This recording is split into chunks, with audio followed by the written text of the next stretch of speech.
The pounding on his porch door came so sudden and hard that it tore Levi Caro from a dreamless sleep, the kind of sleep a man fell into after too many years alone, and he stumbled across the cabin floor with bare feet hitting cold boards until he caught sight of the lantern hanging against the wall, its glass cold and dark. Striking a match with steady hands, he lit the wick, and the small flame swelled, chasing the shadows as he lifted it high, and in that circle of gold light, he opened the door to find a woman bent low with 2 children pressed against her skirts, their breath pluming in the chill midnight air, their eyes enormous with fear as though every mile of road behind them still followed close. The woman's shawl was torn, her dress caked with dust, and though her lips parted as if to explain, it was the boy who spoke first. A whisper so thin Levi might have mistaken it for wind, if not for the way his voice trembled.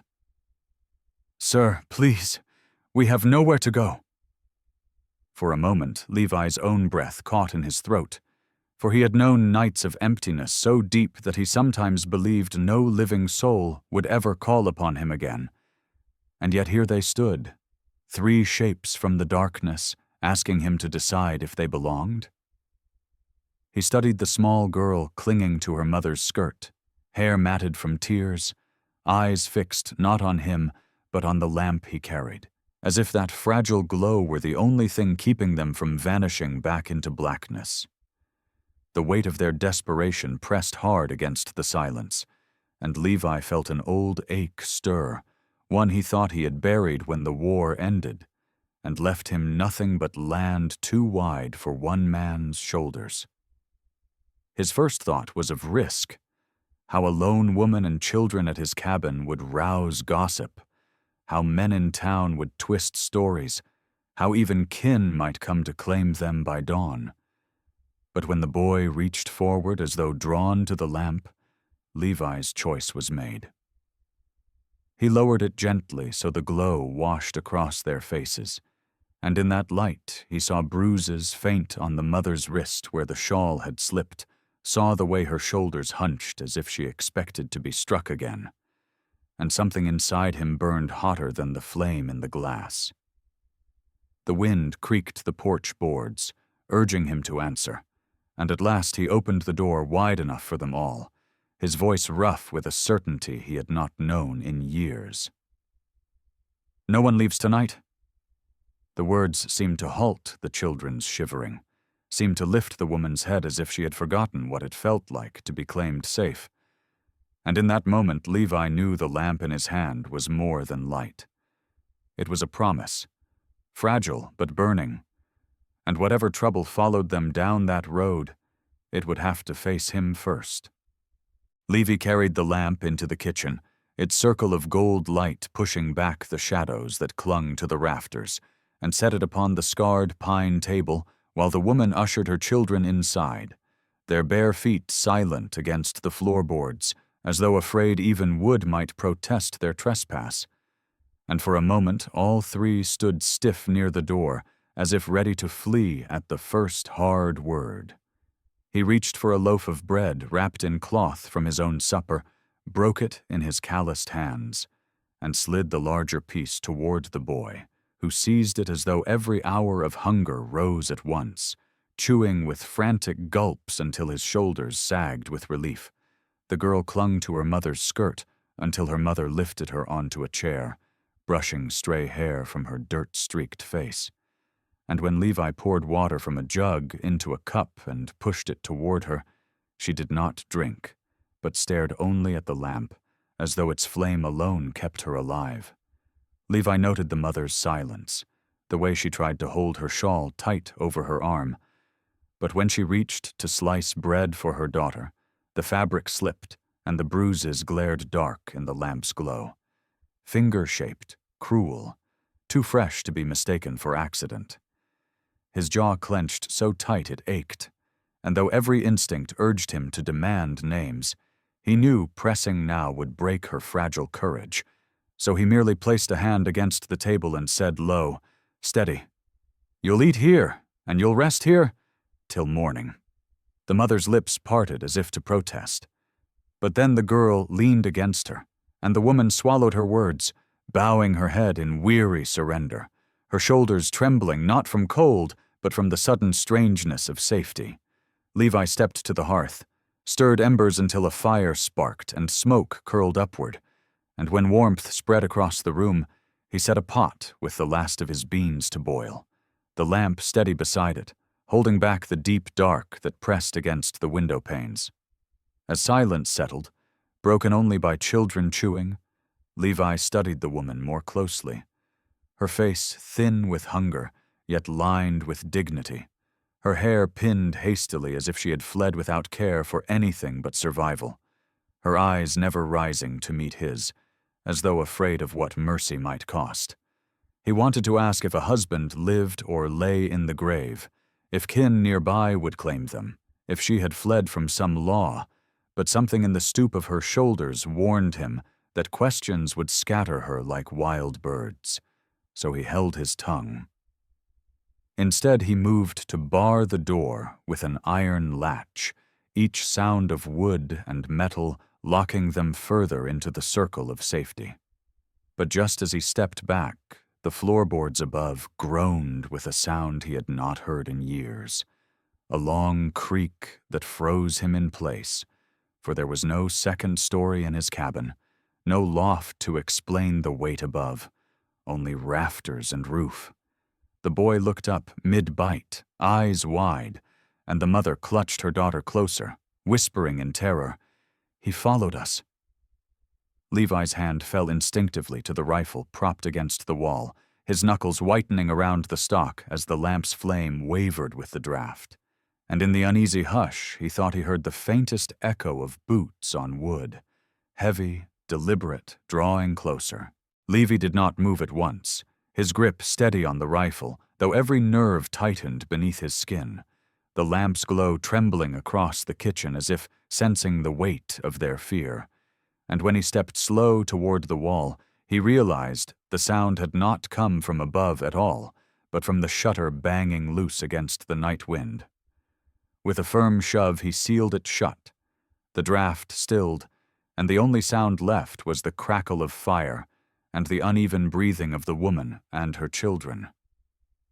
He turned back, setting the rifle against the table, and when his eyes met hers, she whispered hoarsely, "Forgive me, sir. I thought—" But she did not finish, for the boy had set down his bread and pressed trembling fingers against his own stomach, as though holding back more than hunger. Levi crouched low so his gaze met the boy's, and said softly, "Tell me plain, son." The child's lips quivered, and after a long pause he blurted the truth in a rush. They had lived in a tenant house on their uncle's land, a man who claimed every acre and every soul within it, and when their mother could no longer keep up with his demands, he struck her, then dragged them into the cold, saying the roof above their heads was his alone, and mercy had no room on his farm. Levi felt fire stir beneath his ribs, hotter than the hearth behind him, for he had seen men like that, proud in cruelty and unbent by pity, and the thought of children forced to wander the night because of kin cut deeper than any wound of war. He reached for the loaf still left, broke it clean in half, and pushed the larger piece toward the boy again. But when the child hesitated, Levi slid the lamp nearer so its light fell directly over the bread, as though to bless it, murmuring, "Eat." "No one puts you out again." The girl finally sipped water, clutching the cup as though it might vanish if she let go, and her mother's eyes filled at the sight. But before she could speak gratitude, the boy's voice broke once more. "He'll come looking." He don't give up what he says as his Levi's hand froze where it hovered above the table, because in that moment he knew this was no passing misfortune, but a chain the man meant to drag them back with. And though the lamp's flame burned steady, he imagined how easily one cruel breath could snuff it out. The mother's hand brushed the lamp's glass, as if for strength, her bruised wrist clear in its glow, and Levi thought of every mile he had walked alone, every silent meal, every hollow night, and something inside him shifted, slow but unbreakable. He leaned closer, lowering his voice to a vow only the flame seemed to carry. "He'll not take you. Not while my door stands." Yet, even as he spoke, the girl tilted her head, eyes wide, and whispered, "Listen." From the dark outside came the faint crunch of footsteps on frozen ground, steady, purposeful, and drawing nearer with each beat of silence until the latch on the outer gate rattled like a warning bell. The sound at the gate did not last long, only a rattle of iron against wood before silence swallowed the yard again, and though the boy clutched his cup until water spilled, and the girl pressed her face into her mother's skirt, Levi kept his eyes fixed on the door with rifle in hand until even the fire seemed to lean forward in its crackle. When nothing further came, he eased the weapon back against the wall and crossed to the entry, running his palm along the wood, finding where the latch sat loose, where a gap yawned just wide enough for a hand to test it, and in that moment he felt a chill colder than the night air. Taking up hammer and nails from a shelf, he worked with slow precision, each strike ringing through the cabin like a pledge, his shoulders squared as he secured hinge and latch, driving the steel deep until the frame stood firm. The children watched wide-eyed from the table, the lamp between them throwing tall shadows across the walls. And when at last Levi lowered the hammer, he spoke not with bluster, but with steady truth. "If he comes, he'll face me first." The words made the woman flinch as though she both feared and longed for such resolve. And after a long pause, she nodded, not in agreement, but in a kind of surrender, her hand resting briefly on her daughter's head, as if to pass the strength on. Levi returned to the kitchen, pulled the lamp closer until its glow touched every corner of their weary faces, and sat with them in silence, knowing sometimes quiet gave more comfort than speech. Outside, wind moved through the pines like whispers of the past, and he thought of nights years ago when no one had waited for him, when battles left him stumbling into empty shelters with nothing but his own breath for company. And the ache of that memory struck sharper now that he saw these three souls pressed close to his table, as if he were the only barrier between them and ruin. He ladled beans into bowls, set them before the children, and though they ate hungrily again, their eyes flicked constantly to the door, and when it creaked under the wind, they stiffened until Levi touched the lamp's base and said calmly, "This light doesn't go out till morning." The mother's lips parted as if to thank him, but no words came, only a breath that trembled into silence. The night dragged, heavy and long, until the fire dipped low, and he rose once more, securing shutter and door a final time, feeling in his bones the certainty of dawn drawing closer. The certainty that the man who had driven them into darkness would not sleep content until he saw them broken again. Levi rested his hand on the lamp, feeling its faint heat, and knew it was more than a wick and flame. It was promise, it was witness, it was the single fragile wall against the cold world pressing near. Yet as he set it on the windowsill so its glow could be seen from the yard, a warning to any who came, the boy spoke suddenly, voice tight with dread. "He don't scare easy, and he'll be back at dawn." The hush before dawn pressed heavy against the cabin, each tick of the cooling stove and sigh of the wind outside sounding louder than it should, and Levi sat at the table sharpening his knife by the glow of the lamp, while the woman dozed in the corner with her daughter curled against her, too spent from fear to notice the boy still awake, eyes wide and fixed not on the door, but on Levi himself, as though weighing whether the stranger with a rifle and steady hands could be trusted with a truth too heavy to carry alone. When Levi caught his gaze, the boy's lips parted, his voice no louder than the scratch of steel on stone. We already begged him once." Levi paused, knife still, heart tightening as he asked softly, "Begged who, son?" And the boy's face twisted, not from hunger now but from memory, his eyes glistening in the lamplight as he whispered, "Uncle threw us out before. 2 nights ago we went back. I thought maybe he'd change his mind. But he slammed the door on Mama's hand and said if we came again, he'd make sure she never walked away." The words struck Levi harder than any blow, and for a moment the only sound was the flame flickering in its glass, the lamp trembling as if bearing witness to the cruelty of kin, and he felt a heat rise in his chest that had nothing to do with the fire in the hearth. He looked at the boy, at the fear etched too deep for his years, and set the knife down slow, leaning forward so the boy saw the full weight of his promise when he said, "Then you won't go back a second time. Not while I draw breath." The boy blinked fast, as if the certainty itself were foreign, and his lower lip trembled before he nodded, clutching the edge of the table as though anchoring himself to those words. Behind them, the woman stirred, murmuring in her sleep, and when Levi turned, the lamplight caught her bruised wrist again where the shawl had slipped, the purpled skin proof of every cruelty her brother had dealt, and his resolve hardened like iron fresh from the forge.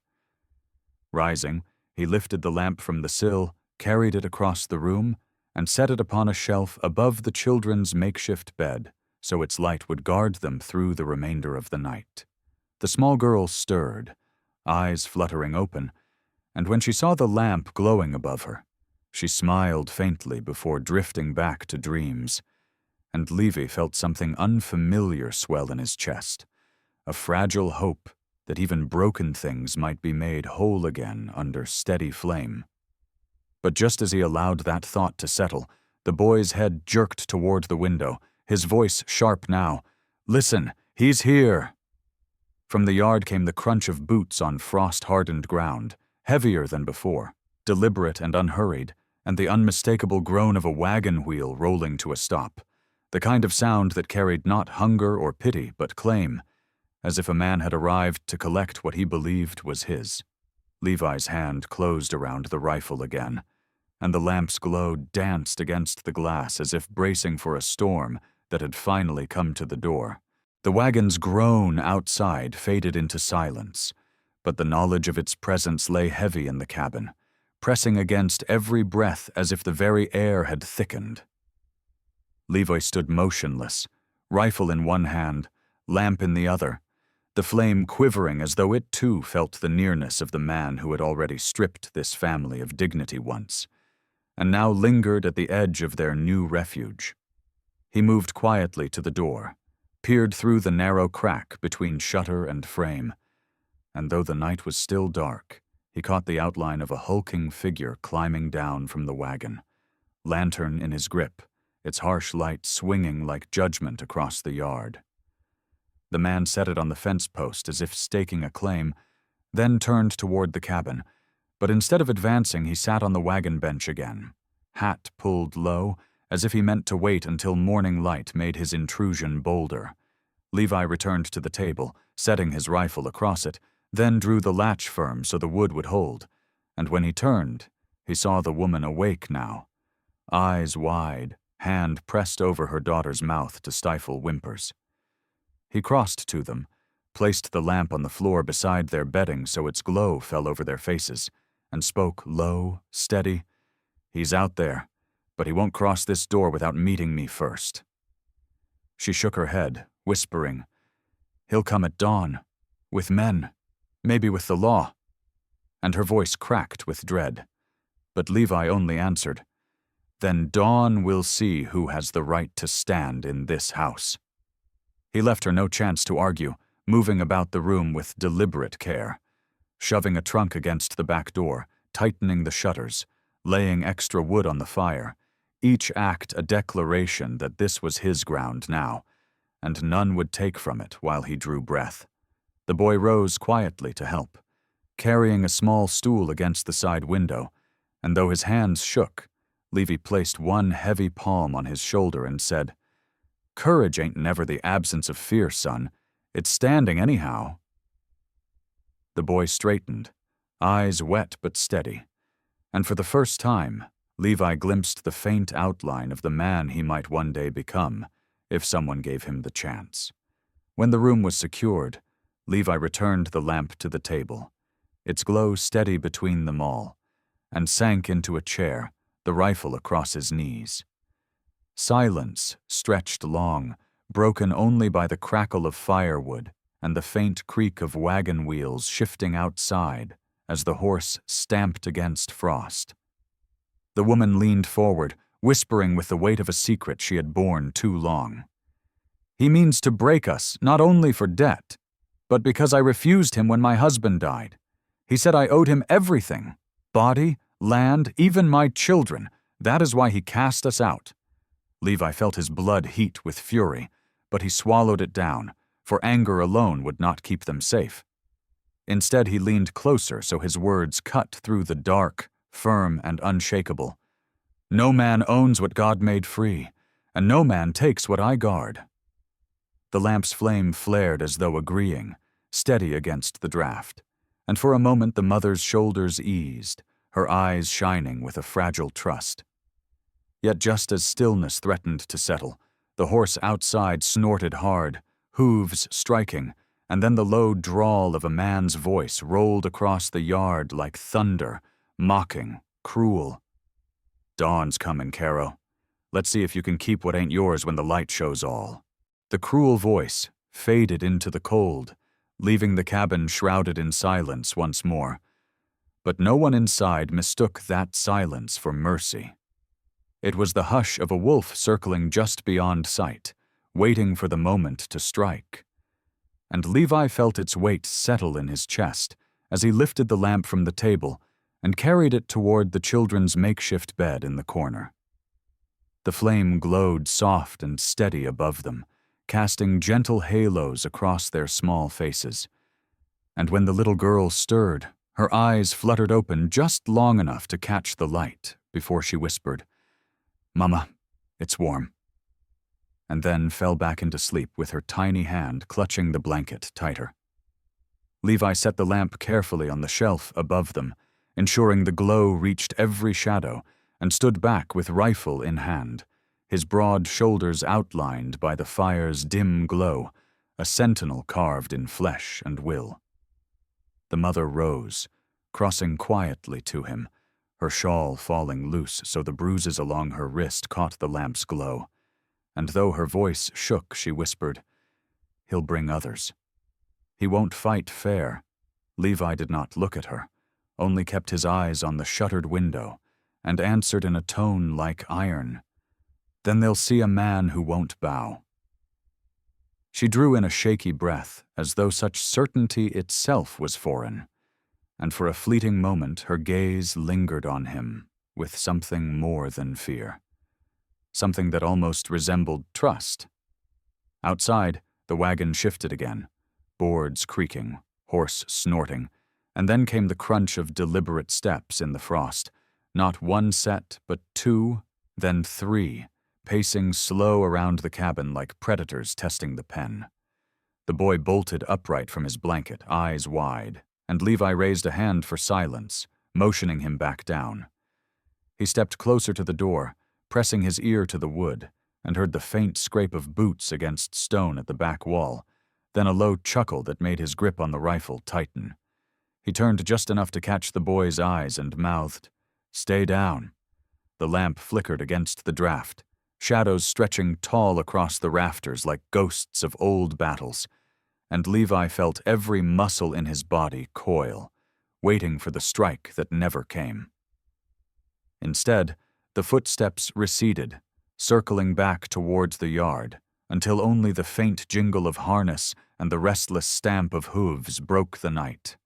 Still he did not ease, for men like that thrived on patience, on grinding fear into bone until the soul gave way. Hours crawled by with the lamp burning steady, Levi pacing between door and bed, every creak of timber a reminder of what hung outside. And when at last the first pale light of dawn slipped through the shutters, He knew the waiting was nearly over. He adjusted the rifle strap, rolled his shoulders back, and muttered more to himself than anyone else. Let him come with the sun. Yet even as he spoke, the boy whispered sharply, pointing toward the window. He ain't alone. Levi moved fast, parting the shutter just wide enough to see, and what met his eyes was not one figure but three. Shapes hunched against the gray morning, their breath visible in the frost as they stood with his brother-in-law at the wagon, whispering plans in tones too low to catch. The girl stirred in her sleep, murmuring, and the lamp above her bed glowed bright against the thinning dark, as if daring the morning to prove Levi's vow. He shut the shutter hard, set his back to the door, and breathed deep, knowing the storm would break before the day had climbed high. The first light of dawn crept gray across the yard, seeping through the shutters until the lamp's flame looked small against it. But Levi kept the lantern burning, unwilling to let even morning rob them of its promise. He lifted it from the shelf above the children's bed and carried it to the table, setting it beside his rifle as though the two together formed one line of defense, steel and fire bound against the dark outside. When the latch rattled sharp, the boy flinched and the mother drew her daughter closer, whispering a prayer under her breath, but Levi rose steady and unlatched the door himself, stepping onto the porch with lamp in one hand and rifle in the other.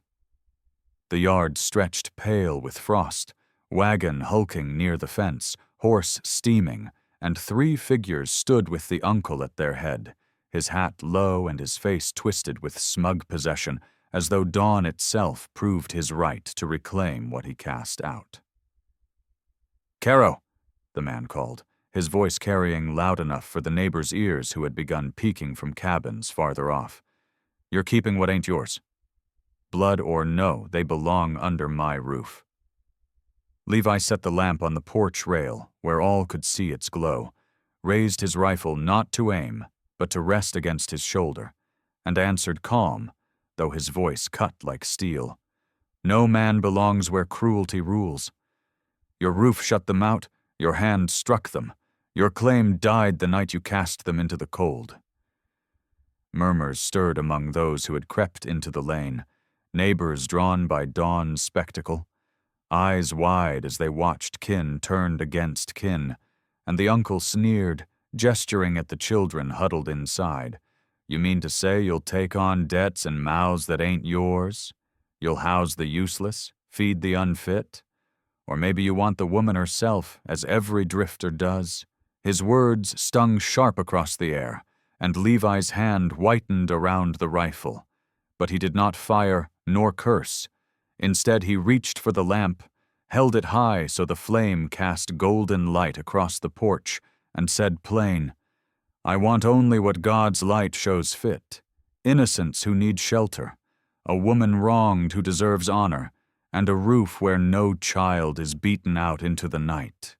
A hush followed, heavier than any shout, and the mother stepped to the doorway behind him, her shawl slipping back to bare the bruises that glared in the morning light, proof of every cruelty her kin had done.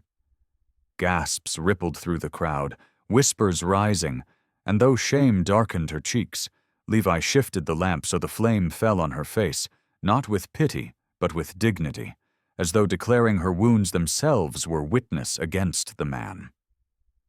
The uncle's face darkened, and he spat into the dirt, snarling, "You make yourself enemy of your own blood." Levi lowered the lamp back onto the rail, rifle steady, and answered without flinch, "Blood means nothing when it poisons its own. These three stay, and if you'd take them again, you'll answer to me first." The man's jaw worked, his fists clenching as though he longed to strike. But the murmurs of the watching crowd grew sharper, eyes turning, judgment mounting, and he knew any violence here would not be forgotten. He backed a step, pointing a finger toward the cabin as threat, and growled, "This ain't over, Caro." Not by a long shot, Levi watched him climb back to the wagon, the other men muttering, and though they turned the horse and rattled away down the lane, the weight of his vow hung heavy, for everyone knew a man so spiteful would not retreat forever. Levi lifted the lamp once more, its flame catching the morning sun, and set it firm upon the porch rail as a declaration. But inside, the boy's whisper broke the fragile silence. "He'll come back harder." The day stretched long and restless. The family gathered close within the cabin as neighbors whispered outside in small knots, eyes darting toward the road, for all knew a man like Jonas Caro's brother would not slink away without trying once more to assert his will. Levi kept the lamp burning even in daylight, its flame stubborn against the sun, as though to remind all within these walls that darkness had no claim here.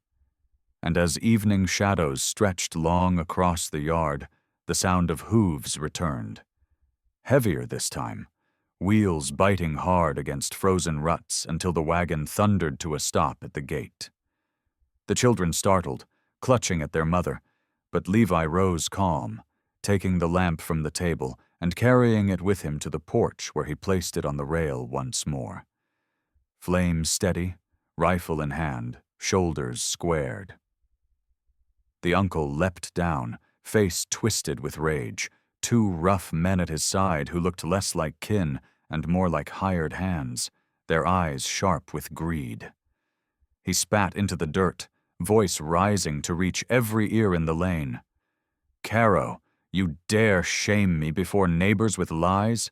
She belongs to my roof, those brats are my charge, and I'll drag them back if I must break this door to do it." Levi did not lift his rifle, only rested it against his shoulder, his free hand lifting the lamp high so its glow cut the deepening dusk, and his voice rolled steady as thunder before rain. "You forfeited every claim the night you cast them into the dark. Strike her, cast out children, and you struck your own name dead. These walls will never open to you again." Murmurs surged among the gathering neighbors, men and women who had come at dusk to watch. Their faces turned not toward Jonas with respect, but with unease, and the woman stepped timidly to the door, lifting her bruised wrist into the light for all to see.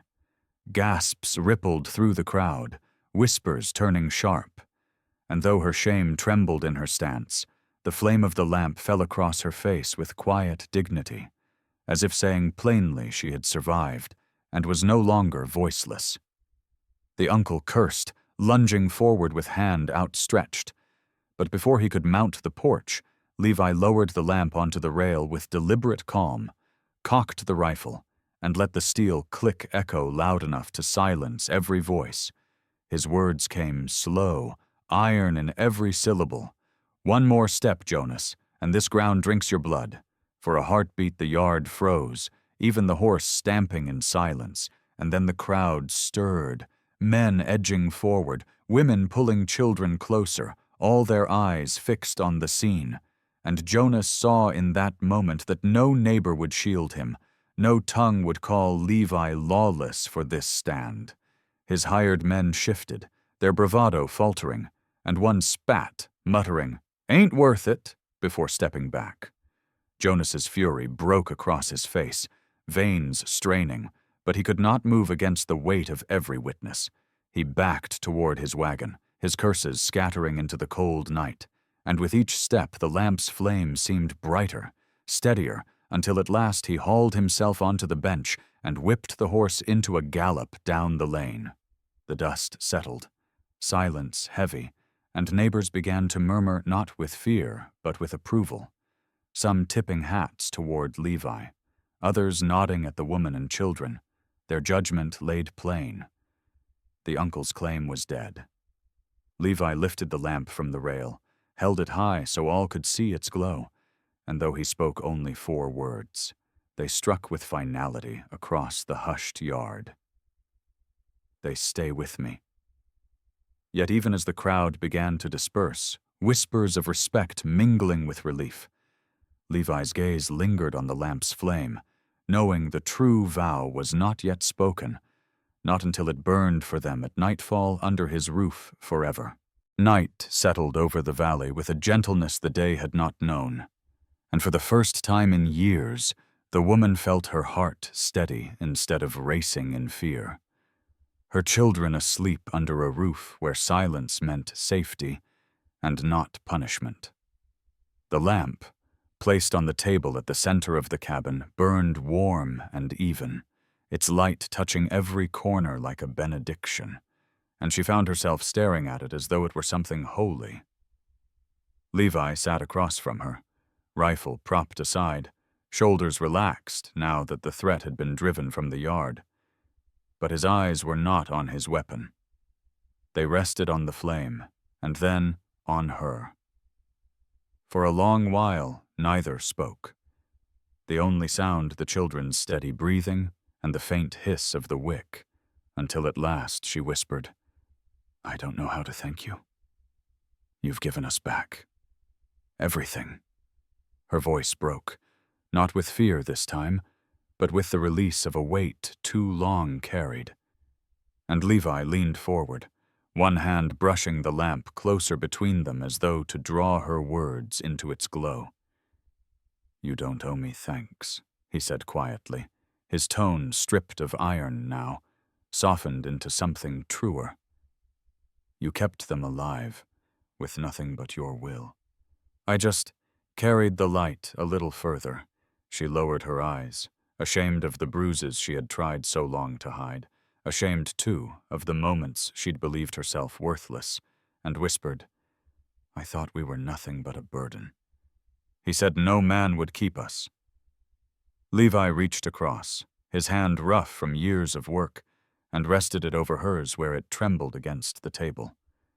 The flame caught in his eyes, steady and unflinching, and he said with a finality that brooked no denial, "He was wrong. You're not a burden. You're the reason this place is alive."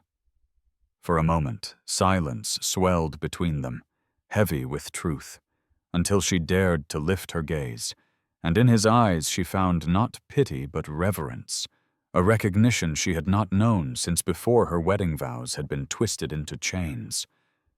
She swallowed hard, blinking back tears, and whispered, "And the children?" Levi smiled faintly, glancing toward the bed where the little boy had rolled closer to his sister. Both of them cocooned beneath the blanket she had carried through her darkest nights. "They're mine now," he said simply. "Ours, if you'll have me." The word lingered in the room, fragile yet unbreakable, and she pressed her hand tighter against his, not as a plea this time, but as a vow answered. The lamp flickered, shadows dancing like forgotten ghosts across the rafters, and then steadied once more, as though it too had heard and chosen to burn brighter for it. Hours passed, neighbors gone, the lane empty, and still the flame glowed between them, no longer a borrowed light against fear, but the heart of a home reborn. When at last she rose to draw the blanket higher over her children, Levi moved the lamp to the bedside, its glow falling across their faces, and the boy stirred, murmuring in his sleep, "Safe now." She looked back at Levi with eyes that shone, and he nodded once, his jaw tight with emotion he did not put into words. The night held its breath, the lamp burned, and in that small cabin battered by storm and cruelty, a new family had been named without papers or lawmen, only by the quiet bond of love and the flame that stayed. Please like, share, and subscribe to support more true-hearted stories on Stories Left Behind. If you had seen that lamp burning in the cabin, would you have stepped forward to guard it too?